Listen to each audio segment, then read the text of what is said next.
Everyone, welcome है आपका मेरे YouTube चैनल पर जो कि सेफिज एजुकेशन। आज के इस वीडियो में हम बात करेंगे हीट एंड टेम्परेचर की। इससे पहले भी हमने हीट एंड टेम्परेचर की बात की थी, लेकिन कुछ ऐसी टॉपिक्स थी जो कि हीट एंड टेम्परेचर के हवाले से रह गई थी। तो आज इस वीडियो में हम उनको इंशाल्लाह वाइंड अप कर लेंगे। ना टाइम वेस्ट किए बगैर शुरू करते हैं आज का वीडियो। तो फर्स्ट ऑफ ऑल हमारे पास टॉपिक है मोलर स्पेसिफिक हीट।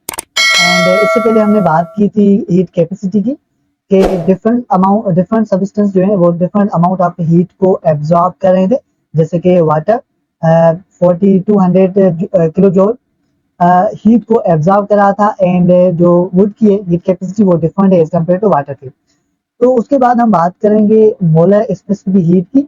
सबसे पहले हम इसकी टर्मिनोलॉजी देखें।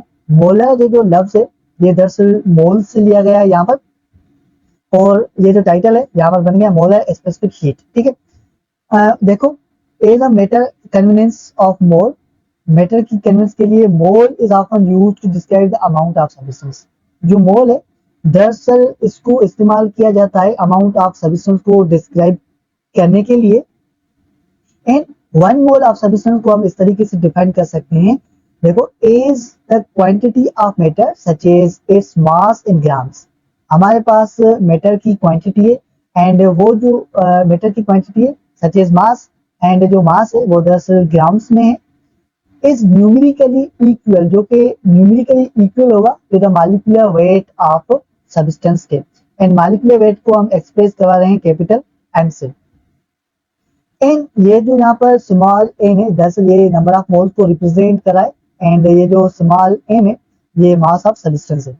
तो इसकी फॉर्म को मैथमेटिकली फॉर्म में इस तरीके से लिख सकते हैं कि नंबर ऑफ मोल्स इक्वल होता है मास of substance and divided by molecular weight of substance. जब हम यहाँ पर मास ऑफ सब्सटेंस को बाहर निकालेंगे तो हमें इक्वेशन ये मिलेगी number of moles into molecular weight of substance. And viewers, हमें पता है कि हीट कैपेसिटी इक्वल होती है amount of heat per mass of substance and change in temperature के that's known as heat specific capacity.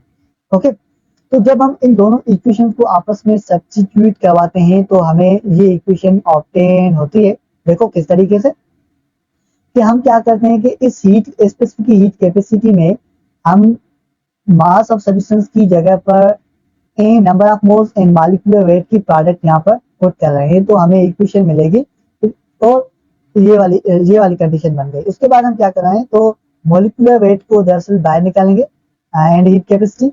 तो ये इक्वेशन बन गई amount of heat number of moles by the change in temperature that's known as molar specific heat. ये जो यहाँ पर MC है ये दरअसल मोलर स्पेसिफिक हीट है। And specific heat, molar specific heat को दरअसल हम इस तरीके से बयान कर सकते हैं कि the quantity of heat that require to raise the temperature, ऐसी क्वांटिटी हीट की जो हमें रिक्वायर्ड है टेम्परेचर को बढ़ाने के लिए। लेकिन 1 मोल ऑफ सब्सटेंस हो थ्रू 1 केल्विन के, हम उसको कहते हैं मोलर स्पेसिफिक हीट। व्यूअर्स, तो मोलर स्पेसिफिक हीट की अगर यूनिट की बात करें तो उसका यूनिट तो जिस तरीके से बनेगा, देखो, हीट का यूनिट होता है joule, and number of moles का यूनिट होता है मोल, एंड टेम्परेचर का यूनिट होता है केल्विन। तो इसका यूनिट बनेगा जूल पर मोल पर kelvin is a unit of molar specific heat. Molar specific heat अगर हम गैस की बात करें तो वो डिपेंड करती है या फिर डिपेंड नहीं करती अलाउड टू एक्सपांड जब हम उस गैस को क्या करवाते हैं, हीट करवाते हैं। Okay, when the volume of gas heat constant, जब हम गैस के वॉल्यूम को कांस्टेंट रखते हैं, गैस के वॉल्यूम को हम चेंज नहीं करवाते थ्रू आउट द हीटिंग, तो हम उसको क्या कहते हैं, molar specific heat at constant volume. ठीक, हम molar specific heat at constant volume को इस तरीके से डिफाइन कर सकते हैं। देखो, the amount of heat energy required to raise the temperature of 1 mole of gas through 1 kelvin. ठीक है, ये हीट मोलर स्पेसिफिक हीट है, लेकिन एट कांस्टेंट वॉल्यूम पर तो हम इसको कहेंगे molar specific heat at constant volume. Okay, molar specific heat at constant volume को हम डेजिग्नेटेड करते हैं या फिर एक्सप्रेस करते हैं सी एंड वी से। ठीक है, सी जो कि मोलर स्पेसिफिक हीट है एंड वी यहाँ पर कांस्टेंट वॉल्यूम है। When volume of gas allowed to increase, जब गैस का वॉल्यूम इंक्रीज होगा बट उसका प्रेशर क्या है, कीप कांस्टेंट है थ्रू आउट हीटिंग, लेकिन उसके जो प्रेशर में कोई भी चेंजिंग नहीं आ रही, we speak of the molar specific heat at constant speed, हम कहेंगे ये जो मोलर स्पेसिफिक हीट है एट ए कांस्टेंट प्रेशर पर, इसको भी हम इस तरीके से डिफाइन करते हैं कि amount of heat energy require to raise the temperature of 1 mole of gas through 1 kelvin. देखो मोलर स्पेसिफिक सेम है लेकिन थोड़ा सा डिफरेंट है, ऊपर हम कांस्टेंट वॉल्यूम की बात कर रहे थे यहाँ पर हम बात करेंगे कांस्टेंट प्रेशर की।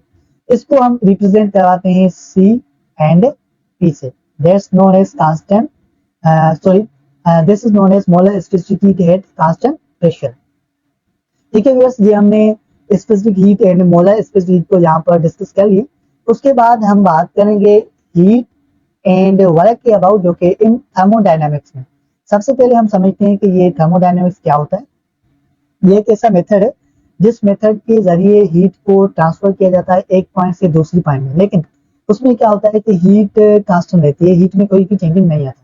यहाँ पर हम ये भी कह सकते हैं कि heat never be created now be destroyed, but it can form one point to another point, that's known as thermodynamics। दरअसल ये जो लफ्ज है थर्मो, इसका मतलब होता है हीट और टेम्परेचर। इसके अबाउट हम मजीद देखते हैं कि laws governing the converting of energy. दरअसल ये जो थर्मोडायनेमिक्स है ये किस्म का लॉज है, गवर्निंग है, एक प्रिंसिपल है हीट को कन्वर्ट करने का टू एंड फ्रॉम हीट। ठीक है, हीट को to and from the methods employed for such transformation. इसके लिए कुछ मेथड अप्लाइड किए जाते हैं सब्जेक्ट ऑफ द थर्मोडायनेमिक्स में।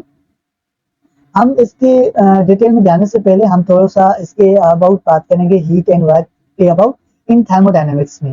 देखो सपोज करें व्यूअर्स, सपोज करें, कंसीडर करें कि हमारे पास एक थर्मोडायनेमिक सिस्टम है, जैसे कि उसमें हम क्या करवा रहे हैं कि गैस के मॉलिक्यूल को कंटेन करवा रहे हैं इन सिलिंड्रिकल फॉर्म में। ठीक है, ये सिलेंडर है हमारे पास और हमने इसके अंदर गैस के मॉलिक्यूल को कीप अप किया विद मूवेबल पिस्टन। जो इस सिलेंडर का ये जो पिस्टन है ना, इस पिस्टन को हम ए से रिप्रेजेंट करवा रहे हैं यहाँ पर। ये दरअसल मूवेबल है, मतलब ये मूव कर सकता है easily. In equilibrium the gas occupies a volume V and exert uniform pressure on cylinder walls and piston। इसका ये जो गैस मॉलिक्यूल है इस सिलेंडर में वॉल्यूम को ऑक्यूपाई करते हैं एंड ये जो गैस के मॉलिक्यूल हैं ये इस दीवार पर एंड इस पिस्टन पर फोर्स थोड़ी दरअसल एक यूनिफॉर्म प्रेशर को अप्लाई कर रहे हैं, प्रेशर एक्सर्ट कर रहे हैं पिस्टन एंड सिलेंडर की वॉल पर। देखो व्यूअर्स, हमें पता है कि प्रेशर क्या होता है। दरअसल प्रेशर जो होता है ये एक फोर्स होता है, एक पर्टिकुलर एरिया पर हम उसको कहते हैं प्रेशर। आगे देखते हैं, force exist by the gas on the pressure piston. जब हम फोर्स को बाहर निकालेंगे तो हमें कंडीशन ये मिल जाएगी pressure into area. Now let us assume that the gas expands slowly. हम ये फर्ज कर रहे हैं, अज्यूम कर रहे हैं कि उसमें जो गैस के मॉलिक्यूल हैं या गैस है वो एक्सपांस कर रहे हैं, स्लोली ग्रेजुएट कर रहे हैं, मतलब बढ़ रहे हैं, उसका वॉल्यूम इंक्रीज हो रहा है एट इक्विलिब्रियम स्टेट पर। As a piston moves up, क्यों, जब वो इस तरीके से मूव करेंगे, देखो यहाँ पर के यहाँ पर समझते हैं इसको, यहाँ पर जब प्रेशर अप्लाई हुआ इस पिस्टन पर तो इसके नतीजे में ये हुआ कि इसका ये जो मूवेबल पिस्टन है इसने ऊपर डिस्टेंस तय किया, मतलब ये ऊपर चला गया, अपनी पोजीशन को इसने चेंज कर लिया। देखो देखो यहाँ पर तेज piston moves up a distance, हम उसको डिस्टेंस को डेल्टा वाई से एक्सप्रेस कर रहे हैं यहाँ पर। ठीक है, the work done by gas on a system, यहाँ पर काम हुआ गैस पर ऑन द सिस्टम। ठीक है, तो वर्क किसे कहते हैं, वर्क हम उसे कहते हैं अगर किसी ऑब्जेक्ट पर हम फोर्स को अप्लाई करवा रहे हैं और उसके नतीजे में ऑब्जेक्ट क्या करे, वो डिस्टेंस तय कर रही है, मूव कर रही है, तो हम उसको कहेंगे यहाँ पर हमारा वर्क हुआ। ठीक है, यहाँ पर दरअसल पिस्टन मूव करके जा रहा है तो यहाँ पर पिस्टन पर वर्क हुआ। Form change in work equal हुआ फोर्स इनटू डिस्टेंस के। ठीक है, that's known as work done. और फोर्स इक्वल है हमने ऊपर देखा कि फोर्स बराबर है पी इंटू एरिया के, तो यहाँ पर हमने पी इंटू एरिया और उसके साथ हमने डिस्टेंस रखा। जब हमने ये देखा कि डिस्टेंस जब मूवेबल पिस्टन मूव करके जा रहा था तो उसमें क्या हो रहा है कि वॉल्यूम इंक्रीज हो रहा है। तो हम क्या करें कि चेंज इन वॉल्यूम, वॉल्यूम में चेंजिंग आ गई, तो इस वर्क डन को हम एक्सप्रेस इस तरीके से कर सकते हैं, change in work done equal हुआ pressure into change in volume के। ओके, इफ गैस एक्सपेंस, जब गैस एक्सपेंस हो रही है, देन वॉल्यूम में चेंज, जो वॉल्यूम में चेंज आ रहा है दरअसल वो पॉजिटिव चेंज आएगा, एंड जो वर्क हो रहा है यहाँ पर वो भी दरअसल पॉजिटिव वर्क कहलाएगा, क्योंकि वॉल्यूम इंक्रीज, जब वॉल्यूम इंक्रीज होगा तो वॉल्यूम पॉजिटिव कहलाएगा, जब वॉल्यूम पॉजिटिव होगा तो वर्क डन भी पॉजिटिव होता है। Where is if the gas is compress, अगर उसके अपोजिट में हम क्या करवा रहे हैं कि गैस को हम कंप्रेस कर रहे हैं, फॉर एग्जाम्पल ये सिलेंडर है, हम इसके गैस के मालिक्यूल को फोर्स अप्लाई कर रहे हैं और वो कंप्रेस हो रहे हैं, तो इसमें जो वॉल्यूम है, वॉल्यूम में दरअसल वॉल्यूम डिक्रीज होगा, एंड इस वॉल्यूम, ये जो वॉल्यूम है वो नेगेटिव वॉल्यूम कहलाएगा। वॉल्यूम नेगेटिव तो वर्क डन यहाँ पर भी क्या होगा, नेगेटिव होगा। In the later case, negative work can be interpreted as work being done on a system. अगर work done on system होगा तो यहाँ पर ये जो वर्क है दरअसल वो नेगेटिव वर्क कहलाता है। ये पॉइंट है। Clearly, the work done by system is zero. यहाँ पर कह रहा है कि वर्क डन नहीं होगा जब वॉल्यूम को हम कांस्टेंट रखते हैं। अगर वॉल्यूम में कोई भी चेंज नहीं आएगा, वॉल्यूम कांस्टेंट होगा, तो वहां पर कोई भी वर्क नहीं होगा, work is equal to zero. From initial volume to the final volume express under the curve area, ये जो कर्व एरिया है ये यहाँ पर इसको वॉल्यूम को एक्सप्रेस करा रहे हैं यहाँ पर। The work done in expression from initial state to the final state. देखो, जो वर्क डन है वो डिपेंड करता है initial state and final state पर, तो हम ऐसी क्वांटिटी को कहते हैं स्टेट फंक्शन। मैं एक बार फिर से यहाँ पर रिवीजन कर रहा हूँ कि ऐसी क्वांटिटी जो initial state and final state पर डिपेंड कर रही है, हम उसको कहते हैं state function. And state function का यहाँ पर बात की जा रही है वर्क डन के about, work done is a state function, okay, between two states. ये आगे state, initial state and final state. देखो, हमने इसकी समरी यहाँ पर बना ली है। देखो, वर्क एंड वॉल्यूम, अगर वॉल्यूम इंक्रीज होगा तो वर्क यहाँ पर पॉजिटिव कहलाएगा, एंड वो जो वर्क है दरअसल वो बाय द सिस्टम। जब काम यहाँ पे वर्क बाय द सिस्टम होगा तो वो वर्क पॉजिटिव वर्क कहलाता है। अगर वॉल्यूम डिक्रीज तो इसका मतलब ये कि वो ऑन द सिस्टम, ये जो काम है वो ऑन द सिस्टम हो रहा है। जब काम वर्क ऑन द सिस्टम होगा तो वो वर्क कहलाता है नेगेटिव। ठीक है, हमने देखा अगर हम वॉल्यूम को चेंज नहीं करते, वॉल्यूम को हम कांस्टेंट रखते हैं, तो वहां पर कोई भी वर्क परफॉर्म नहीं किया जाता। ये एमडीकेट के हवाले से मेन पॉइंट्स हैं, और पास इसके हवाले से पास मेडिकल बेस में क्वेश्चंस आ चुके हैं। तो उसके बाद हम बात करते हैं फर्स्ट लॉ ऑफ थर्मोडायनामिक्स की। There is a system in which, हमारे पास एक सिस्टम है जो कि एब्जॉर्ब कर रहा है अमाउंट ऑफ हीट को, is a consequence this performs work done. जैसे वो ज्यादा अमाउंट ऑफ हीट को एब्जॉर्ब करें, वो वर्क डन परफॉर्म करें। In this process initial equilibrium state, जो कि आई से एक्सप्रेस किया जा रहा है यहाँ पर, and the system changes to the final equilibrium state in particular way. हम उस पर्टिकुलर वे को इस तरीके से एक्सप्रेस करवा रहे हैं। Change in amount of heat into negative work done is computed. Now, this system is changed from same initial state to the final state. हमने पहले भी बात की कि जो initial state and final state पर डिपेंड कर रहा है वो दरअसल स्टेट फंक्शन कहलाता है, but along the different path, हालांकि उनका जो पाथ है वो डिफरेंट है। This procedure repeated many times, ये जो प्रोसीजर है वो कई बार सेवरल टाइम्स रिपीटेड होगा। इट्स ऑब्जर्व दैट, हम उनसे ऑब्जर्व हुआ था सेम इन ऑल केसेस। उसमें ये ऑब्जर्व होगा कि ये जो change in amount of heat and negative work done है वो ऑल द केसेस में सेम होंगे, लेकिन उसके बावजूद भी amount of heat and work done separately depend करते हैं पाथ पर। Amount of heat and work done depends करते हैं only initial and final state पर। ये मैंने आपको बताया कि इनिशियल फाइनल स्टेट पर जो डिपेंड करते हैं वो स्टेट फंक्शन कहलाते हैं। इतनी बात क्लियर हो गई। देखो, change in amount of heat energy add to the system, जब हम डेल्टा क्यू को सिस्टम से ऐड करवाते हैं तो वो दरअसल less positive amount of heat कहलाएगा। And work done is equal to the energy has been extracted, उनमें से जो वर्क डन एक्सट्रैक्ट होगा वो एनर्जी के अमाउंट के इक्वल होगा फ्रॉम द सिस्टम, एंड उस सिस्टम से वर्क डन परफॉर्म किया जा रहा है किया जाएगा। The difference between amount of heat and negative work done is retained within the system is change in energy of the system। दरअसल उसके एनर्जी में चेंजिंग आती है उस सिस्टम के दौरान। इट फॉलोज, इस पॉइंट को मैं आप नीचे क्लियर कर देता हूँ। It follows that the initial energy changes of a system independent of the path. जो इनिशियल एनर्जी में चेंज आ रहा है दरअसल वो पाथ पर डिपेंड नहीं कर रही, वो पाथ इंडिपेंडेंट है। And therefore equal to the internal energy, वो दरअसल इंटरनल एनर्जी के इक्वल हो जाएगी। और इंटरनल एनर्जी क्या होता है ये मैंने पहले पार्ट में डिफाइन किया है कि sum of kinetic energy and potential energy, that's known as internal energy. In state minus internal energy state of the, okay, हम इसको इस तरीके से डेल्टा इंटरनल एनर्जी को एक्सप्रेस किया जाता है दरअसल डेल्टा यू से, ठीक है। हम इसको इस तरीके से, ये कंडीशन और ये वाली कंडीशन दरअसल सेम ही है, ठीक है।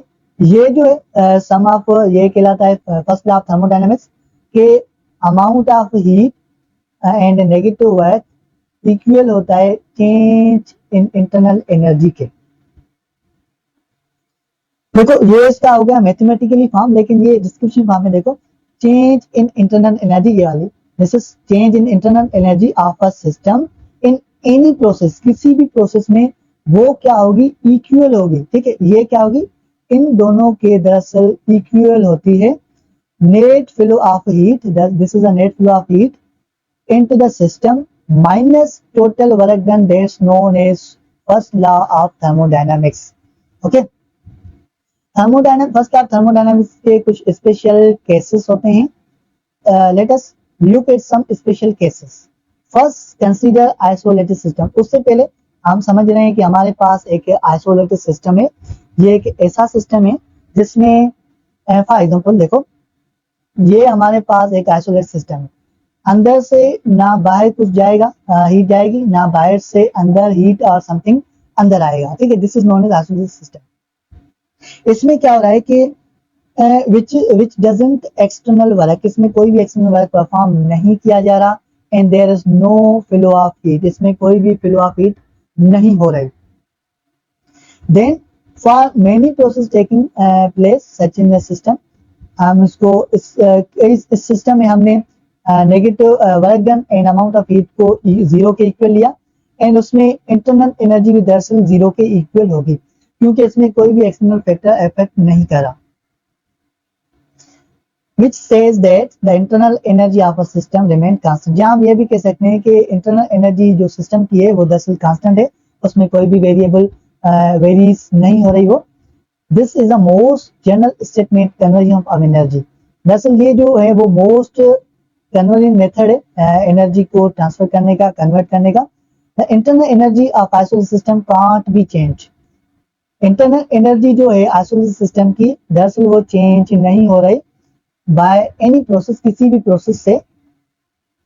देखो वो प्रोसेस है mechanical energy, electrical energy, chemical energy, या फिर वो बायोलॉजिकल हो, इसमें internal energy remain constant.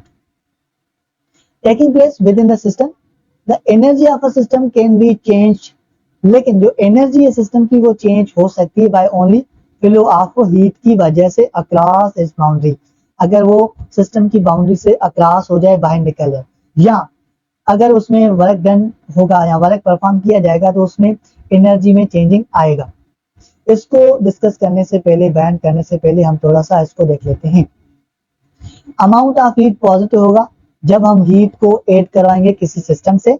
Amount of heat negative होगा जब हम हीट को लेफ्ट कराएंगे किसी सिस्टम से। अमाउंट ऑफ हीट जीरो जब no heat enter or leave, like isolated system. Internal energy कब पॉजिटिव होती है, जब इंटरनल एनर्जी इंक्रीज होती है तो वो पॉजिटिव कहलाती है। इंटरनल एनर्जी नेगेटिव होती है जब वो इंटरनल एनर्जी डिक्रीज होती है। or internal energy it remain zero in isolated system or any process. Next, consider the process in which जिसमें system is taken through a cyclic manner. हम एक system consider कर रहे हैं जो कि cyclic manner में है.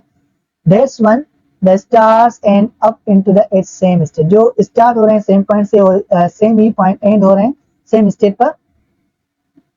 In this case, the change in internal energy is zero. ऐसे केस में जो इंटरनल एनर्जी है वो 10 से 0 पे चेंज आता है, मतलब उसमें कोई भी चेंज नहीं आता. ओके, तो हमें पता है कि as we know that first of thermodynamics internal energy equal होती है amount of heat and work done के. Thus, although net work may be done by system in the process, energy had not been created. अगर work done perform किया जा रहा है system से तो उसमें हीट को क्रिएट नहीं कर सकते. There is no heat created since an equal amount of heat must flow into the system as change in amount of heat. लेकिन जो अमाउंट ऑफ हीट है, अमाउंट ऑफ एनर्जी है वो इक्वल फ्लो करती है एज अमाउंट ऑफ हीट के जितना. इसके हवाले से एक एग्जांपल है, ये देखो कि इस एग्जांपल को भी यहाँ पर हम सोल्व कर देते हैं. इलेक्ट्रोस्टैटिक्स अ सिस्टम, हमारे पास एक सिस्टम है जो एब्जॉर्ब कर रहा है 1000 जूल्स ऑफ हीट का, ठीक है, एंड वो डिलीवर्स कर रहा है 600 joules of work while the lodging 100 joules of heat. उसमें से जो हीट है, अमाउंट ऑफ हीट है वो 100 जूल्स लॉस हो रही है, बाहर निकल रही है बाय कंडक्शन ऑफ एटमॉस्फेयर से. हमें कैलकुलेट करना है चेंज इन इंटरनल एनर्जी को ऑफ सिस्टम पे. देखो, हमें पता है फर्स्ट ऑफ थर्मोडायनामिक्स इक्वल होता है internal energy and amount of energy and negative work done के. तो हम क्या करते हैं, यहाँ पर वैल्यू पुट करेंगे. तो हम यहाँ पर सिस्टम से एब्जॉर्ब हो रही है 1000 जूल हीट, ठीक है, 1000 जूल हीट, एंड उसमें से जो 100 जूल है वो बाहर लॉस हो रही है, तो हम यहाँ पर माइनस कराएंगे. तो प्लस जो है 900 जूल्स जो हमें यहाँ पर आउटपुट मिला, एंड हमारे पास वर्क डन है 6 जूल्स. जब हम इनको इस वैल्यू में, इस फार्मूलाज में पुट कराएंगे ये वैल्यूज, तो हमें उसका आंसर मिलेगा 300 जूल्स जो कि इंटरनल एनर्जी के इक्वल है. दूसरा एग्जांपल है कि thermodynamic system undergoes a process which is internal energy decrease. इसमें क्या हो रहा है कि जो इंटरनल एनर्जी है वो डिक्रीज हो रही है बाय 300 जूल्स. अगर at same temperature same time, उसी टाइम 120 जूल जो वर्क है वो परफॉर्म किया जाता है ऑन सिस्टम. याद रखिए on system, not a by system. ये by system and on system है ना, इसका भी फर्क होता है. कभी कभी ये भी कंफ्यूज कर देते हैं. कहाँ पर कंफ्यूज करते हैं ये मैं आपका क्लियर कर देता हूँ. देखो, find the heat transferred from the system. हमें हीट को दरअसल फाइंड करना है. जब पहले हम इसको देखते हैं, जब ऑन द सिस्टम वर्क हो तो वहां पर वर्क दरअसल नेगेटिव होता है. जब बाय द सिस्टम हो तो वहां पर वर्क दरअसल पॉजिटिव होता है. ये मेन डिफरेंट होता है इन लाइंस में.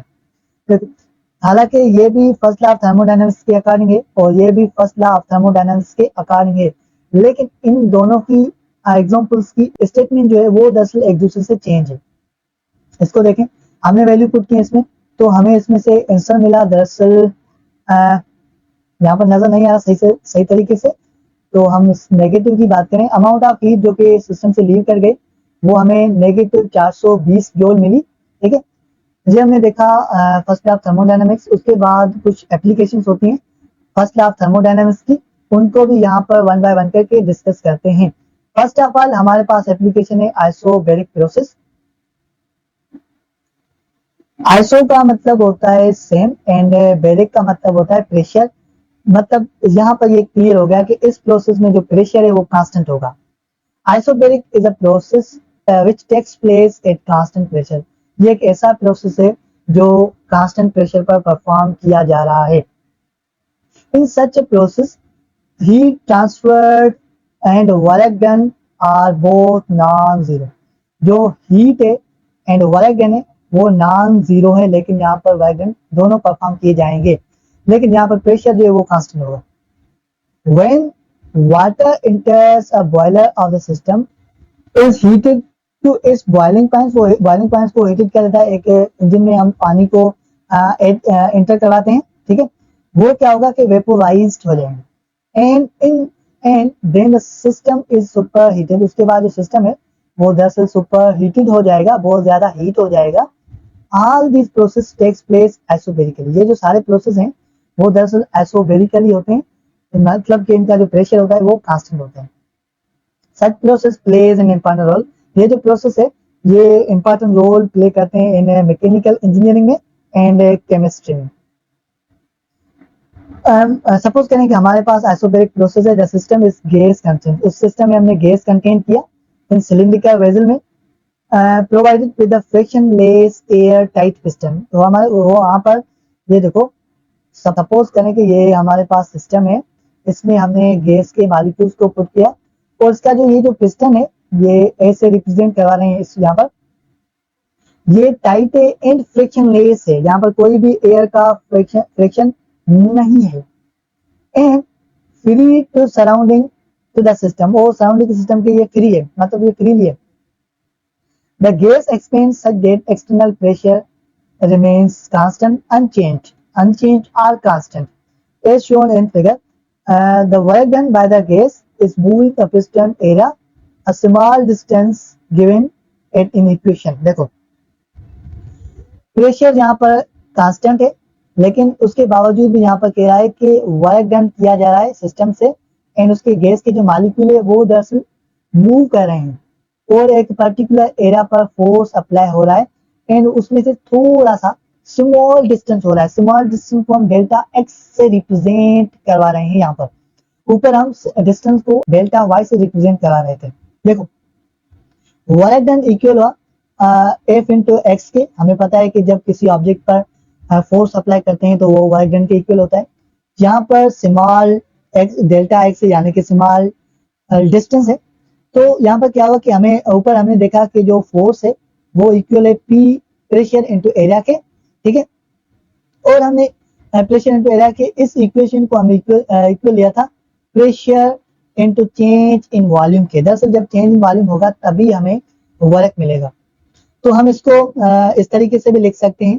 देखो when change in volume is increase, जब वॉल्यूम में इंक्रीज मेस आएगा, okay, the molecule of gas from V1 to V2, ठीक है, हम उसको इस तरीके से लिख सकते हैं कि वर्क डन इक्वल हुआ pressure into V2 minus V1। ये कंडीशन और ये वाली कंडीशन दरअसल सेम ही है, एक ही पॉइंट है।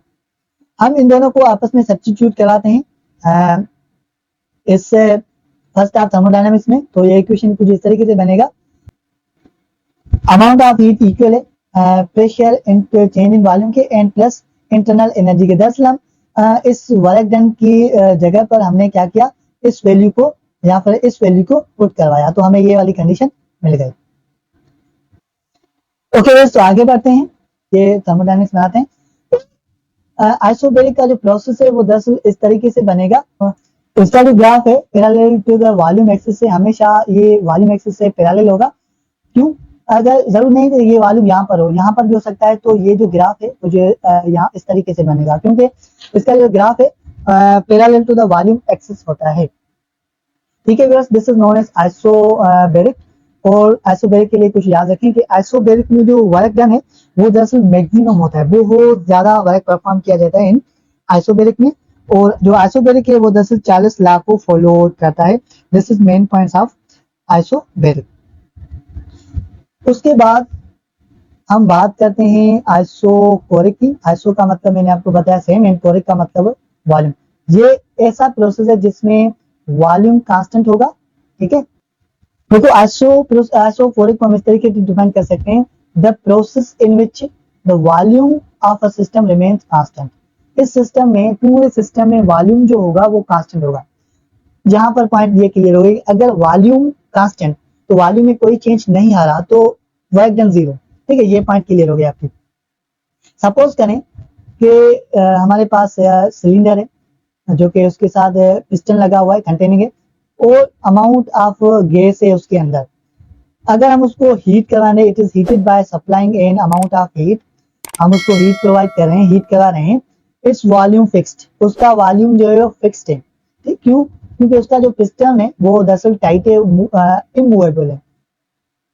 During this heating the pressure of the gas increase. दरअसल यहाँ पर क्या होगा कि गैस का जो प्रेशर है वो इंक्रीज हो रहा है P1 से P2 तक, since there is no change in volume, जबकि वॉल्यूम में कोई भी चेंज नहीं आ रहा, वॉल्यूम रिमेन कांस्टेंट। तो वर्क डन, मैंने आपको रिसेंटली बताया कि वर्क डन क्या होगा, जीरो, अगर वॉल्यूम में कोई भी चेंज नहीं आ रहा तो। From the first law of thermodynamics, इसकी इक्वेशन कुछ इस तरीके से बनेगी, देखो कि इंटरनल एनर्जी इक्वल हुई अमाउंट ऑफ हीट के, because work done is zero, यहाँ पर वर्क डन का कोई भी वैल्यू नहीं होगा। इसका जो ग्राफ होता है वो दरअसल पैरेलल टू होता है प्रेशर से। मैंने आपको ऊपर बताया इसका ग्राफ होता है parallel to the volume axis, और इसका प्रेशर ग्राफ होता है parallel to pressure axis. This is main points about isochoric. Isochoric के हवाले से पास मेडिकल टेस्ट में एमसीक्यूज आ चुका है। The process in which no external work perform, वो कौन सा प्रोसेस है जिसमें कोई भी वर्क परफॉर्म नहीं किया जा रहा, तो वो कौन सा प्रोसेस है? Option number B is correct, isochoric process में कोई भी वर्क परफॉर्म नहीं किया जा रहा। ठीक है व्यूअर्स, उसके बाद थर्ड एप्लीकेशन है आइसोथर्मल प्रोसेस। आइसो का मतलब सेम एंड थर्मल का मतलब है टेम्परेचर। इस प्रोसेस में दरअसल जो टेम्परेचर है वो कांस्टेंट रहेगा। if the pressure is the temperature of a system remain constant, अगर टेम्परेचर सिस्टम का कांस्टेंट रख रहे हैं throughout the process, this is known as isothermal process. देखो, the pressure, temperature and volume of gas in cylinder, हम इसको एक figure में शो करवा रहे हैं। ठीक है, cylinder has heat conducting base and non conductor of walls. Viewers, याद रखने वाली पॉइंट देखो, यहाँ पर सपोज करें सिलेंडर है, इसका ये जो बेस है सिलेंडर का, ये दरअसल हीट कंडक्टिंग है, और ये जो वाल्स है सिलेंडर की ये नॉन कंडक्टिंग है, मतलब हीट को कंडक्ट नहीं कर रहे। एंड पिस्टन, और इसके पास एक पिस्टन भी है, it's placed on heat reservoir, हम इसको हीट रिजर्वर पर रख रहे हैं। इसका मतलब ये कि ये जो कंडक्टर है सिलेंडर है बहुत ज्यादा हीट को होल्ड करके रख रहा है। Body of large heat capacity eight constant pressure T1, ठीक है, ये जो बॉडी है सिलेंडर की वो ज्यादा हीट की कैपेसिटी को होल्ड करके रख रही है एट कांस्टेंट टेम्परेचर पर। इस पूरे प्रोसेस में जो टेम्परेचर है वो कांस्टेंट रहेगा। अगर pressure of gas in cylinder decrease, अगर इस गैस का जो प्रेशर है वो डिक्रीज हो रहा है, जब प्रेशर ऑफ गैस डिक्रीज होगा तो उसके बाद क्या होगा, वेट ऑफ पिस्टन, एक minute, by decreasing the weight on the piston, जब हम decreasing weight of system decrease होगा, there should be fall in temperature, उसके बाद जो टेम्परेचर है वो फॉल हो जाएगा, गिर जाएगा, मतलब कि डिक्रीज हो जाएगा। But since the system is perfectly conducting of reservoir, अगर जो सिस्टम है वो परफेक्टली कंडक्टिंग रिजर्वर है, it will absorb amount of heat from the reservoir, amount of heat को रिजर्वर से एब्जॉर्ब कर रहा है, and maintain the constant temperature, and constant temperature को कांस्टेंट मेंटेन कर रहा है from A to B in order to keep constant, in order to keep pressure of a gas constant. The change in pressure, दरअसल temperature constant होने की वजह से pressure में चेंज आ जाता है एंड वॉल्यूम में चेंज आता है, कैरीड आउट स्लोली, इन दोनों में जो चेंज आता है वो दरअसल स्लोली आता है, आस्ता आस्ता आता है। इंटरनल एनर्जी डजंट चेंज, यहाँ पर इसमें इंटरनल एनर्जी चेंज नहीं होगी, क्यों? क्योंकि जो टेम्परेचर है वो डायरेक्टली प्रोपोर्शनल होता है इंटरनल एनर्जी। टेम्परेचर कांस्टेंट तो इंटरनल एनर्जी रिमेन कांस्टेंट और जीरो। तो यहाँ पर इंटरनल एनर्जी में चेंज नहीं आया, क्यों नहीं आया? क्योंकि इस प्रोसेस में जो टेम्परेचर है वो रिमेन कांस्टेंट है। Therefore, from first of thermodynamics में देखें तो यहाँ पर अमाउंट ऑफ हीट इक्वल होता है वर्क डन के, this is known as isothermal process. Isotherm का इस तरीके से ग्राफ बन रहा है, ये जो कर्व लाइक है इसको दरअसल हम कहते हैं आइसोथर्मल और आइसोथर्म। ओके, इस फर्स्ट ऑफ थर्मोडायनामिक्स की लास्ट एप्लीकेशन है एडियाबैटिक प्रोसेस। एडियाबेटिक प्रोसेस ऐसा प्रोसेस है जिसमें no heat flows in into or out. ये एक ऐसा प्रोसेस है जिसमें ना हीट अंदर आ सकती है, ना हीट अंदर से बाहर जा सकती है। This is known as adiabatic process. During adiabatic process the working substance is perfectly insulated. जो वर्किंग है वो दरअसल इंसुलेटेड है फ्रॉम सराउंडिंग से, such that it doesn't exchange heat energy from surrounding से कोई भी हीट का एक्सचेंज नहीं होगा इन एडियाबेटिक प्रोसेस में। however if the process such as compression, अगर प्रोसेस हमारे पास हम कंप्रेशन करवा रहे हैं या फिर हम उसको एक्सपेंशन करवा रहे हैं of the gas then very quickly, तो इसके दो कंडीशन बनती है यहाँ पर, उससे भी हम देखेंगे। लेकिन थोड़ा सा इसको देख लेते हैं। It will nearly adiabatic because the flow of heat into और out of system requires infinite time.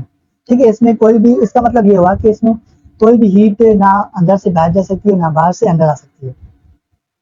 इसमें ये थोड़ा सा पेंडिंग में रख रहे हैं compression and expansion of adiabatic process को, नीचे डिस्कस करते हैं। If the pressure is suddenly reduced on piston, अगर हम पिस्टन का प्रेशर सडनली रिड्यूस करा रहे हैं, डिक्रीज करा रहे हैं, गैस क्या होगी, एक्सपेंस रैपिडली। दरअसल जो गैस है वो रैपिडली एक्सपेंस हो जाएगी, पुशिंग द पिस्टन अपवर्ड। उसके नतीजे में क्या होगा, जो पिस्टन है वो दरअसल जल्दी से अपवर्ड चला जाएगा, अपवर्ड चला जाएगा। And the temperature fast, and उसका जो टेम्परेचर है वो फॉल हो जाएगा, डिक्रीज हो जाएगा। कब, जब हम प्रेशर को रैपिडली डिक्रीज करवा रहे हैं, रिड्यूस करवा रहे हैं, ये याद रखने वाली पॉइंट है। As no heat exchange can take place, उसके बावजूद भी हीट में कोई भी चेंज नहीं आता। तो हम इसको मैथमेटिकली फॉर्म में ऐसे लिख सकते हैं कि इंटरनल एनर्जी इक्वल होता है नेगेटिव वर्क डन के। ये तब होगा, नेगेटिव वर्क डन तब होगा जब हम प्रेशर को रिड्यूस करा रहे हैं। A curve between pressure and volume during adiabatic process known as adiabatic curve। ये जो कर्व है कुछ इस तरीके से बनेगा बिटवीन प्रेशर एंड वॉल्यूम के। भी हमने बात की रिड्यूस टेम्परेचर प्रेशर की।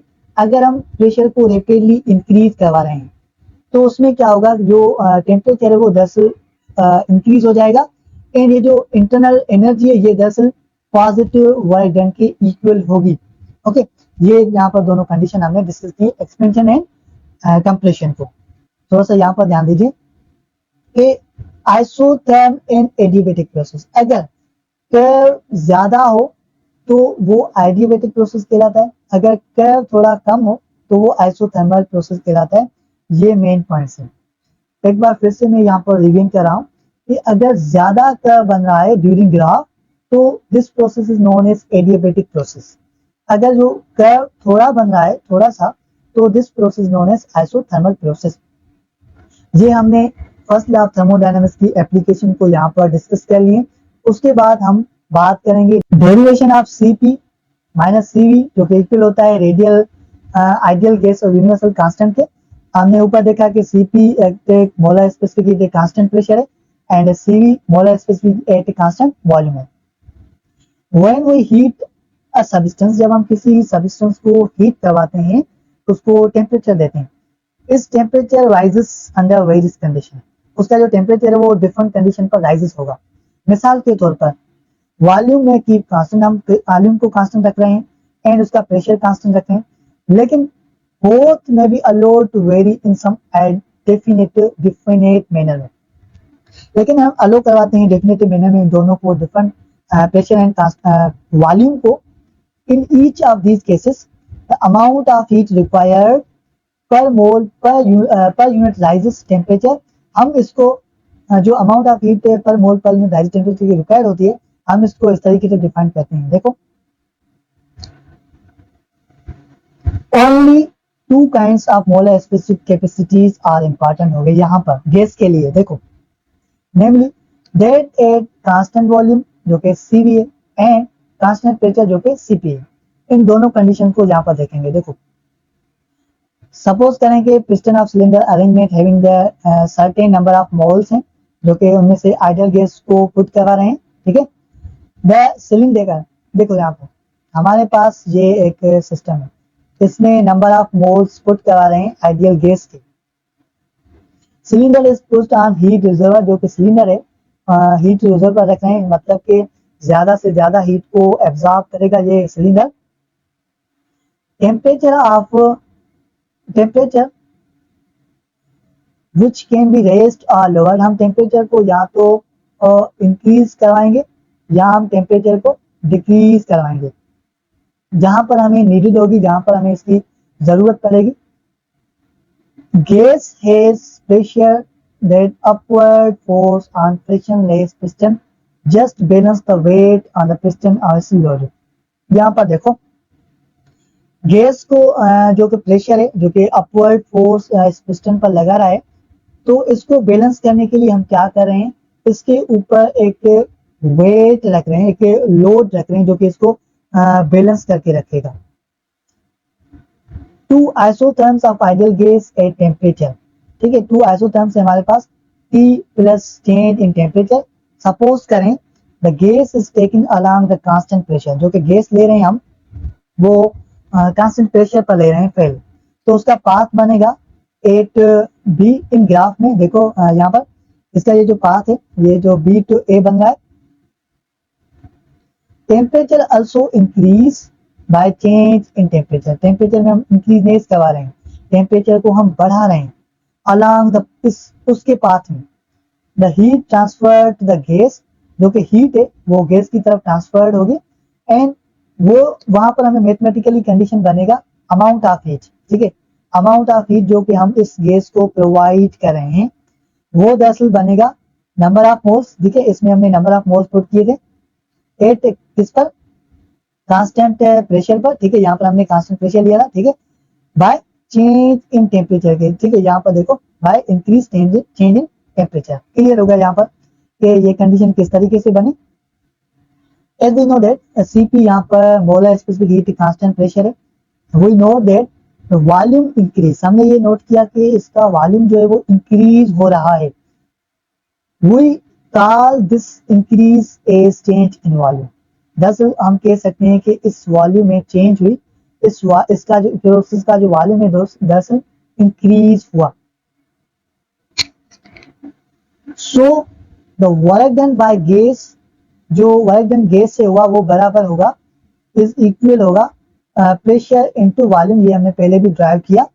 इस पर हम अप्लाई करेंगे फर्स्ट लॉ ऑफ थर्मोडायनेमिक्स। देखो as we know that this is known as first law of thermodynamics. तो हमने ऊपर देखा अमाउंट ऑफ हीट इक्वल है n molar specific constant pressure and change in temperature, हम इसकी जगह पर ये वैल्यू पुट करवाएंगे एंड वर्क डन की जगह पर हम pressure and change in volume को पुट करवा रहे हैं, तो हमें ये वाली कंडीशन मिल रही है। ओके, ये हमने एक इक्वेशन को ड्राइव किया। उसके बाद हम अप्लाई कराएंगे equation of state PV is equals to nRT, that is known as ideal gas constant। Okay, 8 pressure process पर जो कि 8B जा रहा है, ठीक है, pressure constant we have taken PV, P pressure change in volume equal होता है NR into NR and change in temperature. ये कहाँ से है, देखो इस इक्वेशन से ये बना, प्रेशर एंड यहाँ पर चेंज इन वॉल्यूम, ठीक है, चेंज इन वॉल्यूम बराबर है number of moles universal constant, and ये जो टेम्परेचर यहाँ पर चेंज हो गया, चेंज इन टेम्परेचर। तो हम क्या कर रहे हैं कि इस जगह पर इसकी वैल्यू पर हमने NR चेंज इन टेम्परेचर को पुट कराया, ठीक है, तो हमें ये वाली कंडीशन मिल गई। This is known as molar specific heat and constant pressure. उसके बाद हम बात करेंगे constant volume process that carries system along the path A to C। ये जो प्रोसेस जा रहा है A to C जा रहा है एट कांस्टेंट वॉल्यूम पर, तो इसके बारे से बात करेंगे। हम इसको इस तरह से डिफाइन करते हैं, डेफिनेशन जो अमाउंट ऑफ हीट है इक्वल होगी number of moles at a molar specific heat at constant volume and change in temperature. Cv is a constant temperature at molar specific heat at constant volume. हमने देखा जब volume में कोई भी change नहीं आ रहा, वॉल्यूम कांस्टेंट था, तो वहां पर कोई भी वर्क नहीं हो रहा था, वर्क यहाँ पर इक्वल होगा 0 के। तो therefore from the first law of thermodynamics, हम थर्मोडायनामिक्स से हम इस तरीके से बना सकेंगे इस कंडीशन को। देखो कि इंटरनल एनर्जी इक्वल है number of moles and molar specific heat is constant volume and change in temperature के। तो हम इस इक्वेशन को सब्स्टिट्यूट करवा रहे हैं फर्स्ट ऑफ थर्मोडायनामिक्स में। देखो number of moles at a constant at molar specific eight constant pressure change in volume, जो कि हमने ऊपर कहां पर लिया, हाँ ये वाले, ठीक है। एंड ये इक्वल है number of moles and molar specific heat at constant volume and change in temperature plus जो है वो n R change in temperature के।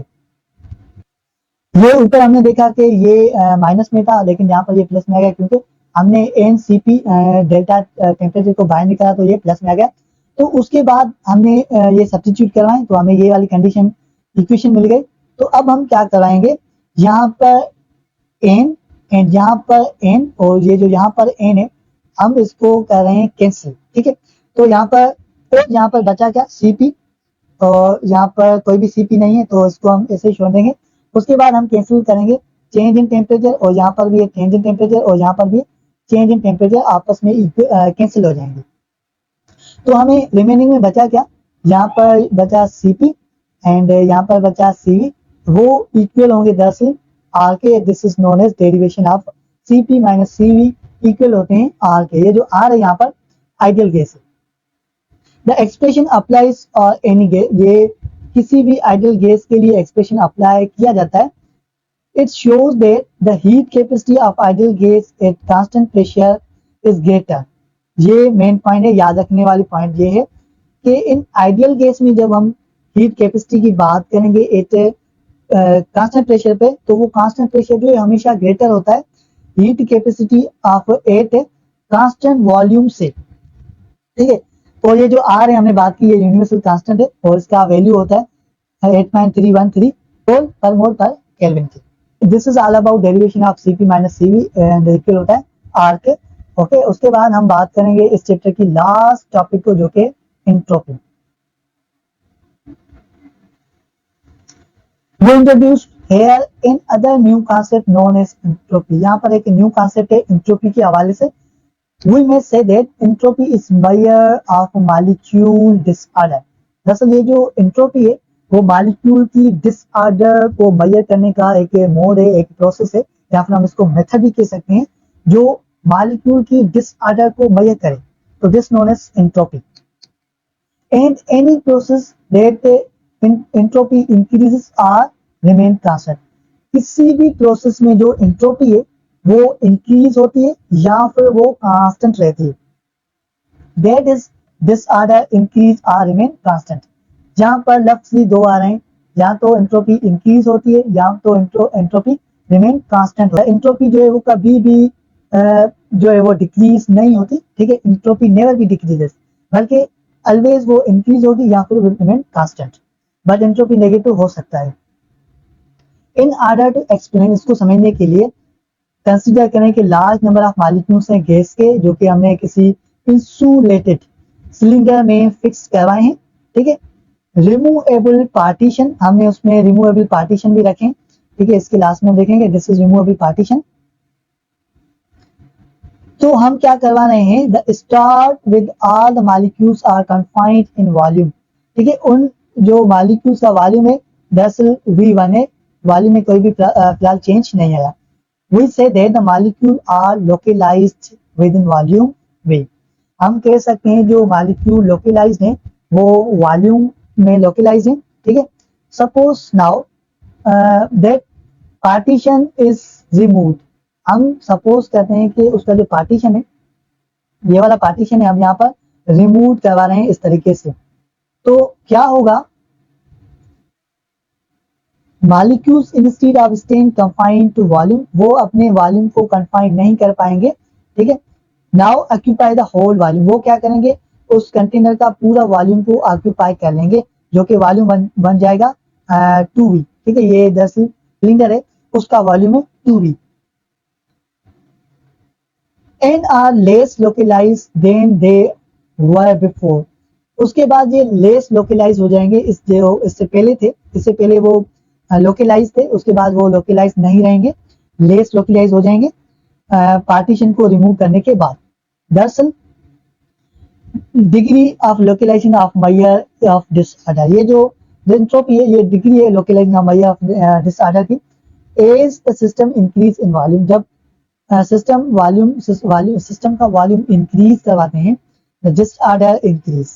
Okay, system of volume is directly proportional to the entropy. ठीक है, entropy से जो volume है वह डायरेक्टली प्रोपोर्शनल, जितना वॉल्यूम ज्यादा उतना एंट्रोपी उतनी डिसऑर्डर इंक्रीज होगी, ज्यादा होगी। Also there is almost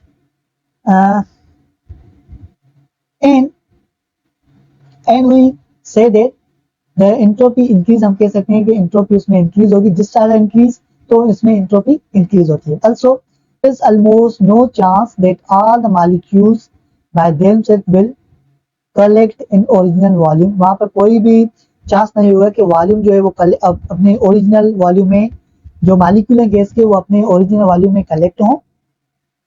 that's why, ये रीजन है, वी मेड द स्टेटमेंट, हमने स्टेटमेंट बनाई कि एंट्रोपी आर डिसऑर्डर, एंट्रोपी कहें या डिसऑर्डर कहें एक ही बात है। ऑलवेज इंक्रीज, वो हमेशा इंक्रीज होते रहते हैं, या फिर वो रिमेन कांस्टेंट होती हैं, लेकिन वो कभी भी डिक्रीज नहीं होती। ये मैंने आपको पहले भी बताया कि entropy never be decrease. We take here another example of increase of disorder, यहाँ पर हमारे पास एक और एग्जांपल है इस एंट्रोपी के हवाले से। सपोज करें कि equal number of black and white balls हैं जो कि एक बॉक्स में रखे हुए हैं। The black balls occupy one half of the box, जो ब्लैक बाल्स हैं वो बॉक्स का हाफ प्लेस को ऑक्यूपाई करें, while the white balls occupy other half of the box, और दूसरी जानिब व्हाइट बॉक्स है जो कि half volume half place of box को कंटेन कर रहे हैं। We should say that the balls are place in order, हम कह सकते हैं जो बाल्स है दोनों वो ऑर्डर में है, लेकिन उसके बाद जब हम उस बॉक्स को शेक करवाते हैं, this order of black and white balls is disturbed, उसके बाद वो दोनों ब्लैक बाल्स जो व्हाइट बाल्स हैं वो आपस में डिस्टर्ब हो जाएंगे। As the box is shaking more, अब अगर हम उस बॉक्स को ज्यादा से ज्यादा शेकिंग करते जाएंगे तो डिस्ट्रीब्यूटेड भी ज्यादा से ज्यादा होती जाएगी, मोर होती जाएगी। We can say that the disorder increase, इसमें डिसऑर्डर इंक्रीज होगी and original arrangement can't be restored, जबकि white ball and black ball की ओरिजिनल जो अरेंजमेंट है वो कभी भी रिस्टोर नहीं होगी, नहीं हो पाएगी।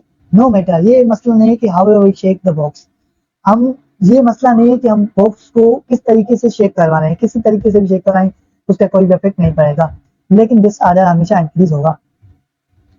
Scientist describe this situation by saying that the entropy of system has increased, scientist ने ये डिस्क्राइब किया कि जो एंट्रोपी है वो हमेशा इंक्रीज होती है।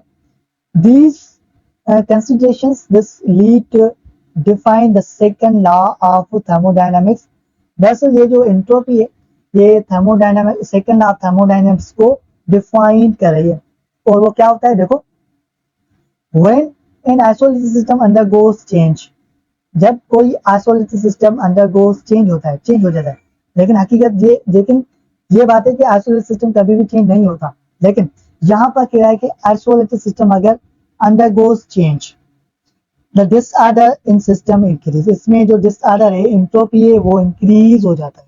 जैसे कि हमने ऊपर डिस्कस किया कि जो एंट्रोपी है वो दरअसल सिनोनिम्स है डिग्री ऑफ डिसऑर्डर के, दरअसल हम एंट्रोपी को डिग्री ऑफ डिसऑर्डर भी कहते हैं। The second law of thermodynamics is then also defined as, हम सेकंड लॉ ऑफ थर्मोडायनामिक्स को इस तरीके से डिफाइन कर सकते हैं, when an isolated system undergoes change, जब कोई आइसोलेटेड सिस्टम चेंज होता है द एंट्रोपी ऑफ सिस्टम या तो कांस्टेंट रहेगी या उसमें इंक्रीजनेस आ जाता है, लेकिन मैं बार बार कह रहा हूं कि एंट्रोपी कभी भी डिक्रीज नहीं होता, या तो वो इंक्रीज होगा या तो वो कांस्टेंट रहता है, ठीक है, according to second law of thermodynamics के।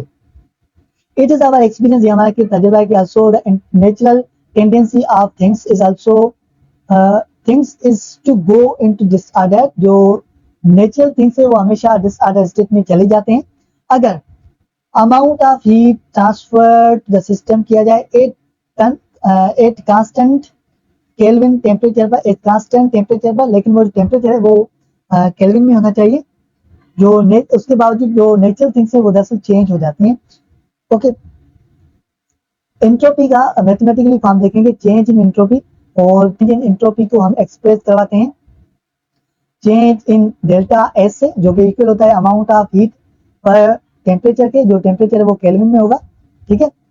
इफ हीट इज रिमूव, अगर हीट बॉडी से रिमूव करवाते हैं, the change in entropy is written as negative, जो एंट्रोपी होगी वो दरअसल नेगेटिव में चली जाती है। एंड एंट्रोपी का यूनिट होता है जूल पर केल्विन, जो कि सेम यूनिट होता है हीट कैपेसिटी के। व्यूअर्स, तो this is all about heat and temperature, जिस हीट एंड टेम्परेचर को यहाँ पर वाइंड अप कर लिए। तो मिलते हैं अगले लेक्चर में, तब तक के लिए मुझे इजाजत दें और आप अपना ख्याल रखें। Thank you very much.